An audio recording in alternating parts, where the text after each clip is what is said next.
রাজশাহী, টাঙ্গাইল, যশোর, গাজীপুর, পাবনা, জয়পুরহাট, কুষ্টিয়া ও যশোরে সড়ক দুর্ঘটনায় ১৩ জন নিহত হয়েছে। এর মধ্যে রাজশাহীর পুঠিয়ায় বাস চাপায় মোটরসাইকেল আরোহীর স্বামী, স্ত্রী ও শালিকা সহ একই পরিবারের ৩ জন নিহত হয়েছেন। স্বজনরা জানায়, রাজশাহী শহরে কেনাকাটা করে ফাতেমা ও জুথিকে নিয়ে মোটরসাইকেলে ফিরছিলেন হানিফ। দুপুর ২:৩০টায় পুঠিয়ার শিবপুরে একটি বাস তাদের চাপা দিয়ে পালিয়ে যায়। এতে ঘটনাস্থলে হানিফ ও জুথি মারা যায়।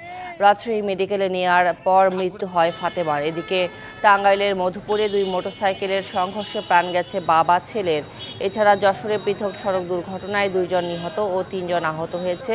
গাজীপুরের শ্রীপুর, পাবনার মাধবপুর, জয়পুরহাটের পণ্ডিতপুর ও কুষ্টিয়া সড়ক দুর্ঘটনায় নিহত হয়েছে আরও ৬ জন।